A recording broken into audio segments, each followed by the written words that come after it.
नमस्कार दोस्तों, आपके अपने YouTube channel all in one state 120 में आप सभी लोगों का स्वागत है। आज मैं आपके सामने बहुत ही शानदार एक वीडियो लेकर आया हूं जो कि क्लास 10th मैथ सब्जेक्ट का है। प्रश्न वाली 6.5 का ये काफ़ी ज़्यादा इंपॉर्टेंट क्वेश्चन है जो कि परीक्षा की दृष्टि से बहुत ही ज़्यादा इंपॉर्टेंट है।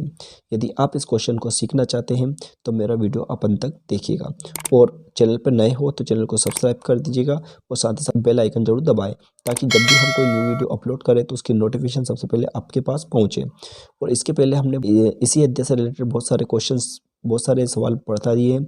यदि आपने उन सवालों को नहीं पढ़ा है या आपने उन वीडियो को नहीं देखा है तो जो वीडियो आप देख रहे हैं इसके डिस्क्रिप्शन में आपको लिंक मिल जाएगा, वहाँ जाकर आप देख सकते हैं। ठीक है, तो चलिएगा इस वीडियो को हम स्टार्ट करते हैं।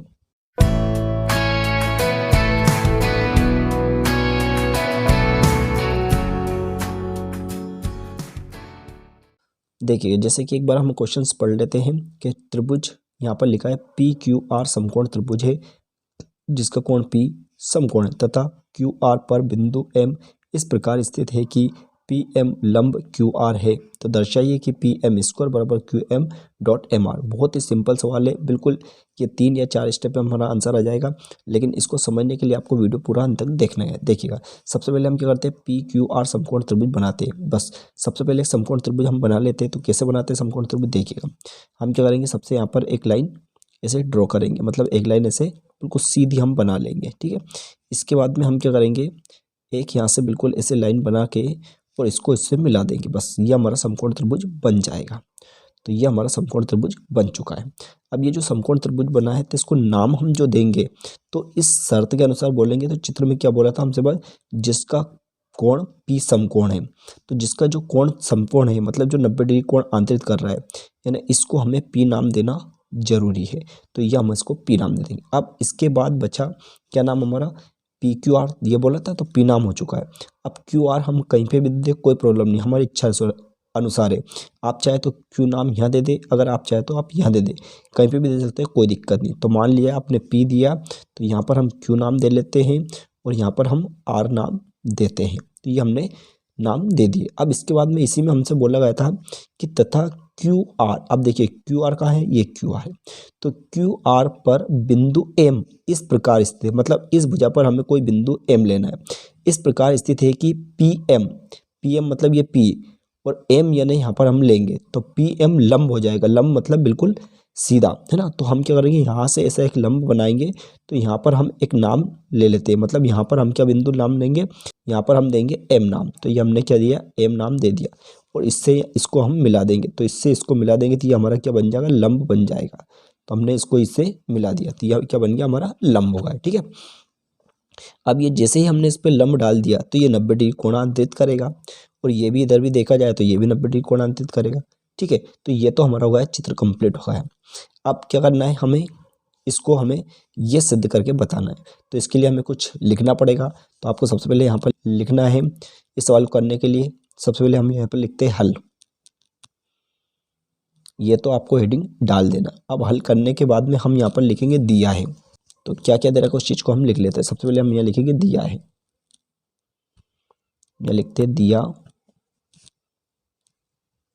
है। ठीक है, अब क्या दे रखा, तो देखिएगा हमारे पास ये त्रिभुज PQR, तो हम यहाँ पर लिख लेते हैं PQR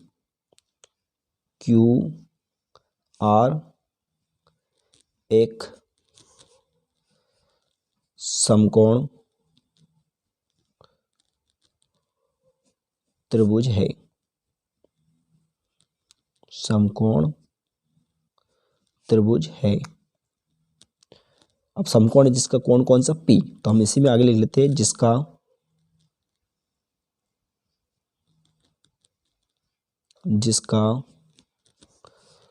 कोण P। ठीक है, आप चाहे तो हिंदी में लिख दे या ऐसा चिन्ह बना दे, कोण P समकोण है, ऐसा आपको लिखना है। ठीक है, समकोण है। अब इसी प्रकार हमने ये तो हमने लिख दिया, मतलब त्रिभुज PQR एक समकोण त्रिभुज जिसका कोण P समकोण है। ठीक है, अब इसी में हम यहाँ पर लिख लेंगे तथा, इसी के आगे तथा, है ना, QR पर जो हमारा बिंदु है, मतलब हमें इसके अकॉर्डिंग ही लिखना है। यहाँ पर जो परिभाषा दी है उसके अकॉर्डिंग लिखना है। परिभाषा में लिखेंगे क्यू आर पर एक बिंदु इस प्रकार स्थित है, तो हम ऐसे लिखेंगे तथा क्यू आर पर है ना, पर बिंदु एम, तो बिल्कुल ऐसे ऐसे हम लिख लेते हैं, बिंदु एम, ठीक है, इस प्रकार स्थित है, इस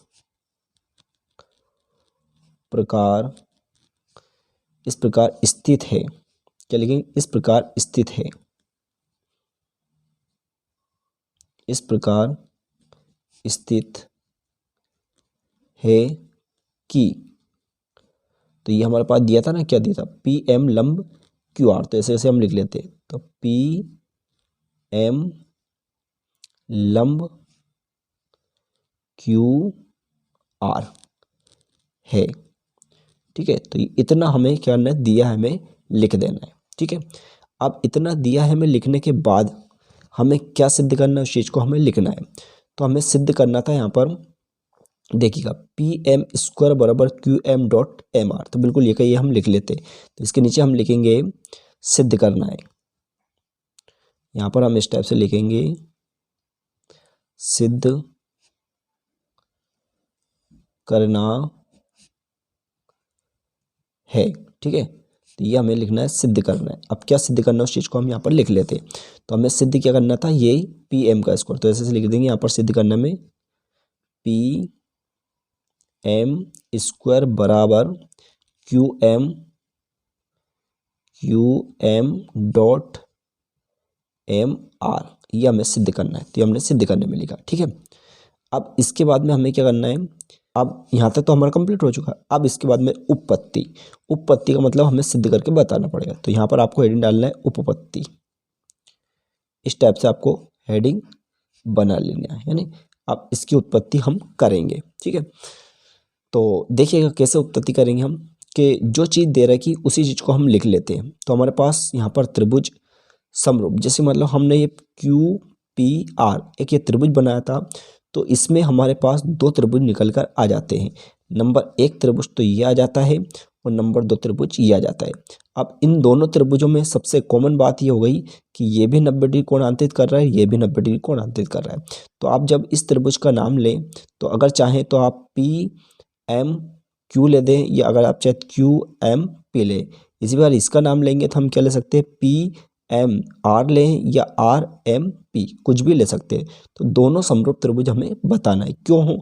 अब ये दोनों समरूप त्रिभुज क्यों है, क्योंकि ये भी 90 डिग्री कोणांतरित कर रहा है, तो ये भी 90 डिग्री कोणांतरित कर रहा है। तो हम यहाँ पर लिख सकते हैं, क्योंकि त्रिभुज हम लेते हैं पहले कौन सा, ये लेते हैं पी एम क्यू, ये ले लेते हैं हम। तो हमें लेकिन त्रिभुज पी एम क्यू समरूप त्रिभुज, ठीक है। अब लेंगे पी एम आर या आर एम पी, कुछ भी ले सकते हैं हम, है ना। तो हमने लिखा मान लो आर एम पी, तो हमने लिखा चूंकि त्रिभुज पी एम क्यू समरूप त्रिभुज आर एम पी। अब जब दोनों त्रिभुज समरूप हो गए तो इनकी संगत भुजाओं का अनुपात समान हो जाएगा, ये हम लिखना है। तो त्रिभुज पहले हमने क्या लिखा था, पी एम क्यू, तो पी एम क्यू, अब इसकी संगत भुजा समान। तो देखिएगा जो समकोण त्रिभुज आंतरित करता है उसके सामने की भुजा को हम कर्ण कहते हैं, तो इस भुजा को हमें नहीं लिखना है। तो ये कभी भी इन दोनों भुजाओं के समान नहीं हो सकती है, तो हम इसको नहीं लेंगे। अब बाकी दो भुजा जो हमारे पास बचेगी इसी को हम लिख लेते हैं। पहला हम लिखेंगे पी एम बटे में क्यू एम या एम क्यू, जो भी हमें लिखना है, लेकिन हम क्वेश्चन के अकॉर्डिंग लिखेंगे। क्वेश्चन में हमें जो सिद्ध करना है उसके अकॉर्डिंग हम चलेंगे। तो हमें क्या लिखना है, क्यू एम, तो हम लिखेंगे पी एम बटे क्यू एम। तो यहाँ पर हम लिख लेते हैं पी एम, चाहे तो आप इस टाइप से लिख सकते हैं, इसलिए पी एम बटे में क्यू एम, तो ये हमने ऐसा लिखा, ठीक है। फिर बराबर, ठीक है। अब जिस प्रकार हमने दूसरा त्रिभुज लिया था कि पी हमने लिया आर एम पी, तो इसमें वही है, ये 90 डिग्री कोणांतरित कर रहा है, इसके सामने भुजा ये, तो हमें इन दोनों भुजाओं को लिखना है। तो पहले हमने लिया था आर एम, तो ऐसे लिखेंगे आर एम या एम आर, कुछ भी लिख सकते हैं, कोई दिक्कत नहीं। तो हम क्या करेंगे, हम लिखेंगे एम आर, तो लिखना है एम आर, और इसके बटे में वही भुजा लिखना है पी एम, तो यहाँ पर हम लिख लेते हैं पी एम। अब हमें करना है, अब इसके आगे क्या करना है तो देखिएगा, अब हमें करना है क्रॉस गुणा, मतलब तिरछा गुणा कर देना। तो देखिएगा, हम यहाँ से पी एम का पी एम में यदि हम गुणा करते हैं तो यह हमारे पास हो जाएगा पी एम का स्क्वायर बराबर, यदि क्यू एम का हम एम आर में करें या एम आर का यदि हम क्यू एम में करें तो क्या हो जाएगा। तो सबसे पहले क्यू एम लिख लेते हैं, फिर हम यहाँ पर डॉट लगाएंगे और फिर एम आर लिख लेते हैं, तो यहाँ पर लिख लेते हैं एम आर, ठीक है। जबकि हमें ये सिद्ध करना था, क्या सिद्ध करना था हमें, ये पी एम का स्क्वायर बराबर Q M dot M R, तो ये हमें सिद्ध करना था। इसके नीचे हम लिख लेते हैं यहाँ पर यही सिद्ध करना था, ठीक है। तो ये कंप्लीट हमारा आंसर हो चुका है। तो मैंने आपसे बोला था बिल्कुल छोटा सा है, लेकिन इसको समझने के लिए पूरा वीडियो आपको अंत तक जरूर देखना था। तो आपने पूरा वीडियो देखा, इसके लिए थैंक्स। और यदि आपको मेरा ये वीडियो पसंद आया है, यदि आपको ये वीडियो अच्छा लगा है, तो इस वीडियो को अपने दोस्तों के साथ जरूर शेयर कीजिएगा, ठीक है। और इसी टाइप के अधिक से अधिक वीडियो पाने के लिए हमारे यूट्यूब चैनल पर बने रहिए। पूरा वीडियो देखने के लिए थैंक यू सो मच।